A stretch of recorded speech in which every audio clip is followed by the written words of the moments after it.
Hey, this is Harren with a 2,400 point battle line against a Bretonnian opponent. So, my opponent was looking for tournament style games. So I brought out a Tomb Kings list that's at least my initial impression of what I might bring to a tournament as Tomb Kings. So on the far right, he's got 10 Bowmen, a Trebuchet, 12 Knights of the Realm, 49 Men at Arms with a level 2 on Beast and the prayer icon, 12 more Knights of the Realm with 3 characters. So his BSB with Dawnstone Enchanted Shield, his Lord with Virtue of Heroism and a Heartwood Lance, and his level 4 on Life with Crown of Command Dispel Scroll. So also on the far right, he's got 12 Knights Errant with the Errantry banner, 3 Peg Knights Vanguard in front of the building, 10 more Bowmen, and a Trebuchet on the top left hill. So pretty much the box standard Bretonnian list that you see a lot. It's kind of funny because at the beginning of the game, I guessed what each piece of gear was on his characters and was 100% right. So on the Tomb King side, so on the far left, I've got 3 chariots with a banner, 10 bowmen in the building.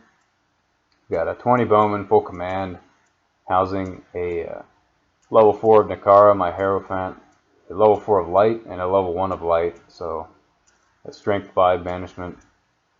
4 Necropolis Knights, standard musician, a catapult in the back. And towards the center, I've got a War Sphinx with a breath weapon, 3 chariots with a banner, 3 carrion, 4 Necropolis Knights, standard musician, got a casket, a catapult, 2 10-man units of skeleton chaff, hand weapon shield, and a 10-man bowman unit on the far right. So my initial thoughts in building a tournament list were that, so as a Tomb Kings player, I know I can't march, so I feel I really need to support the shooting and magic phase. So I went the light magic route, picked up a strength 5 banishment. I think probably in the future I'll upgrade that to strength 6, but strength 5 still pretty solid. So between my 2 catapults, the casket, and the banishment, I should have a fair amount of shooting to put pressure on my opponent and try to do damage in those 2 phases, since I can't really dictate the movement of the game. So also to kind of compensate, I have a lot of Swift Stride in my list. 2 units of Necropolis Knights, 2 units of Chariots. So I brought a War Sphinx. I know it's very susceptible to cannons, but it's so good in its role at killing elite infantry. And I love the model, so I just had to get it. And also a lot of chaff in the list, again, to support my shooting and magic phase. Try to chaff up a side of the board with the 10-man skeleton units. 10-man archer units can act as chaff as well. And then the 3 carrion, kind of my most mobile chaff in the list. So that's kind of my thinking. Shoot and magic my opponent the first few phases of the game, and then buff my Necropolis Knights with light magic and kind of clean up. Let's see, on Tomb King's turn 1, just kind of reposition my chariots here on the left. Don't move up aggressively at all, so just trying to prevent his Peg Knight flyover. Let's see, on the right, so my magic phase, I take 3 knights off of his main character boss. My shooting phase, I target my catapults at the rightmost Neither Realm unit. He was out of his general's leadership, so I figured just do 1 wound, and I might be able to get him to panic off the board with Swift Stride. So I did the wound, but he made his leadership 8. So also target my bowman in the building at his peasant bowman. So I know if I make him take a panic, he'll run through his trebuchet and probably panic it as well. But I kill 3, force a panic, but he makes his leadership 5, unfortunately. So on Bretonnia turn 1, he doesn't move up very aggressively. He just takes his Peg Knights into the flank of my carrion in the woods. And beats them and reforms. Then on Tomb King's turn 2, I charge those Peg Knights with my 3 chariots, beat them and pursue into the big character bus, which is nice. Maybe I can hold it up for a turn. So here's an overview during Tomb King's turn 2. So let's see. Shooting, I targeted the Knights of the Realm on the right once again. It scattered, killed a men-at-arms, and they failed their panic and are now running towards his board edge, which is definitely nice to break up his battle line. Other than that, I just move up my 4 Necropolis Knights on the left. Or no, maybe I had a failed charge there against his Knights Errant. Anyways, I considered it a pretty low-risk charge because I was really not afraid at all of getting charged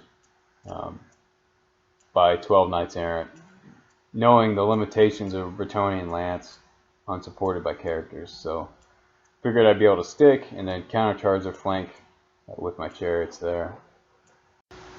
So sure enough, on Bretonnia turn 2, takes his Knights Errant into my Necropolis Knights. On the far right, takes his Knights of the Realm into 1 unit of Skeleton Chaff. So thinking here was he would crush through the Skelly Chaff and then overrun past the 2nd unit, such that my Necropolis Knights wouldn't be able to charge him. So not a bad plan, because if he pulled it off, he would be in my back lines. The only problem is my frontage is so small, and yeah, he has to be able to hit me first, which Bretonnians are not too good at. Let's see, so he rallies his men-at-arms in the center. Gets off of Weissens on a general's unit, so they should be able to clear off these chariots on his turn. And after combat over here, yeah, so 1 skeleton remaining, holding his his Knights of the Realm in place, which is awesome. And very good for me, because my Necropolis Knights actually have a flank charge on these guys next turn. And in this combat, yep, sure enough, the Knights Errant whiff horribly, and he just does 1 wound on me. I do 2 to him, and I stick. So yeah, now I have a perfect opportunity for my chariots to just slam in the flank of these guys, and yeah, that'll be all she wrote for the Knights Errant. Let's see, so after combat with his general's unit, yeah, that Weissens allows him to clean up the chariots without too much trouble. And here's an overview of the board after Bretonnia turn 2. So he did kill 1 of my Necropolis Knights with a catapult there. So on Tomb King's turn 3, take my Necropolis Knights in the flank of the Knights of the Realm on the right of the board. So easy combat victory here. I just had to break him though, or else those men-at-arms will come to my flank with a lot of attacks. So out on the left, of course, take my chariots in the flank of these Knights Errant. See, toward the center. So just playing really safe with my War Sphinx. Don't want to give his hero killing blow general any opportunities for glory. So play it safe, and I'm just ready to kind of countercharge or help out where I need. Let's see. I don't even know what this picture is showing. Maybe killed a few men-at-arms with bowmen.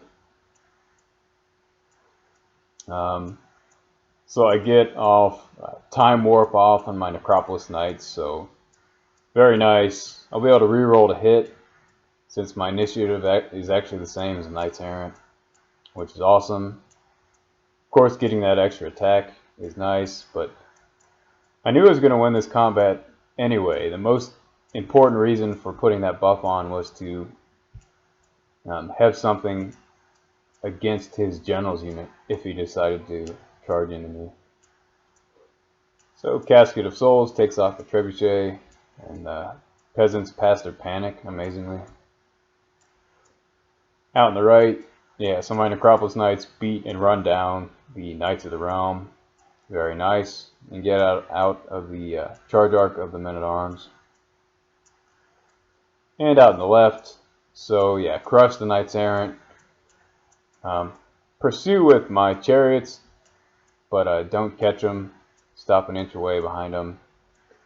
And just reform with my necropolis knights such that if he does come into me, my war sphinx is in a position to countercharge him if I need to.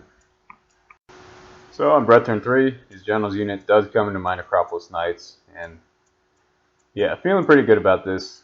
With the always strikes first, I'll be able to go even before his heroic killing blow general, and the extra attacks allow me to direct 6 rider attacks with killing blow against his general. And the way I'm seeing things, once his general is dead, the big threat to me on the board is gone. He really has no other unit or character that can grind it out to me. His BSB is defensively kitted. He has no other combat paladin. So, as far as I'm concerned, once I take his general down, that's the game in my favor. So in his magic phase, gets off Throne of Vines and regrows 3 knights errant. I'm assuming to stay steadfast longer against my chariot charge.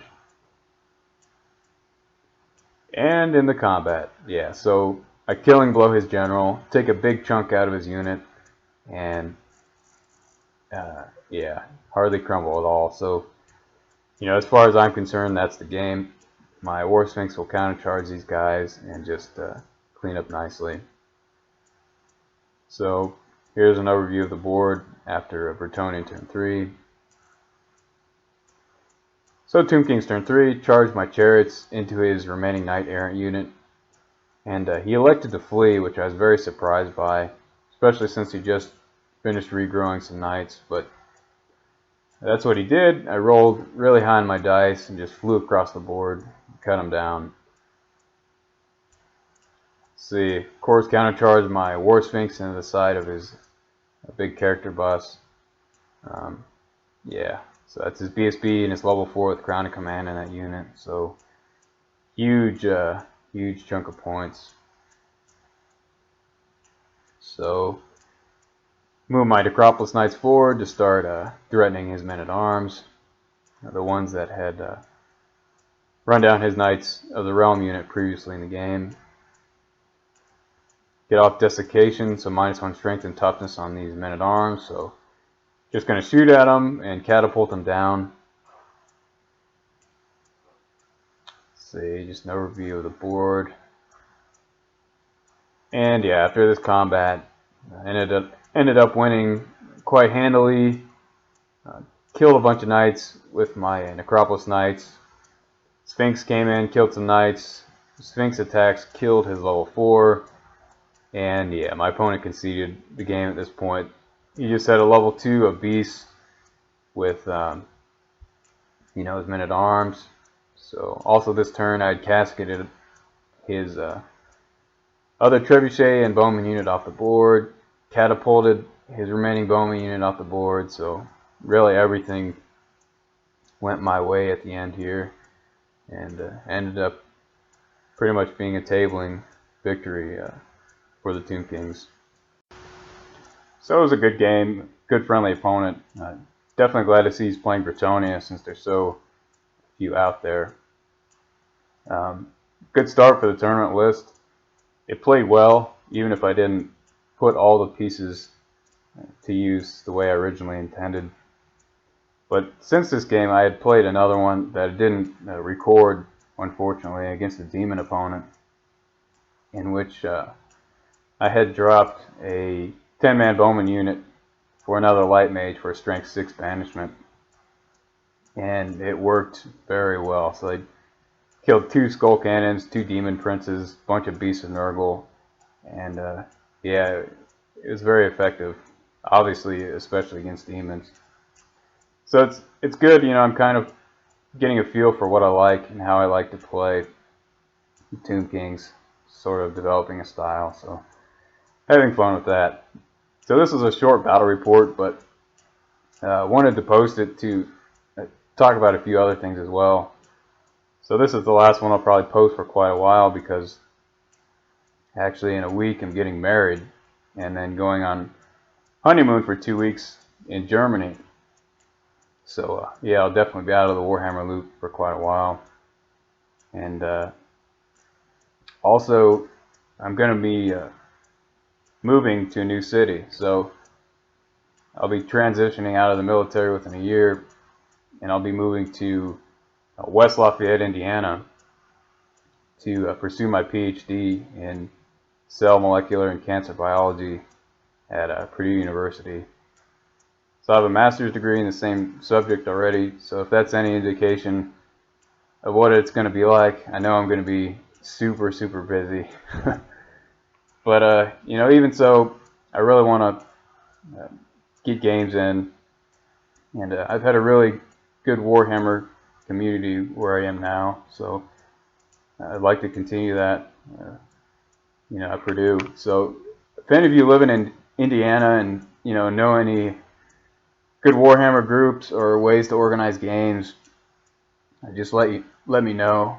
I know of one called the Circle City Circuit that looks pretty good, but you know, if any of you are in the Purdue area specifically, I'd love to know where I can find some Warhammer games. But you know, good thing about moving is I'm gonna get a nice giant basement to fit a whole bunch of Warhammer stuff, which would be pretty awesome. So the last thing I want to talk about is Army number 3. So, you know, I'm just getting started here with the Tomb Kings, feeling them out, you know, but I've been painting them a while, and I've always intended to start a 3rd army. So that 3rd army is Lizardmen.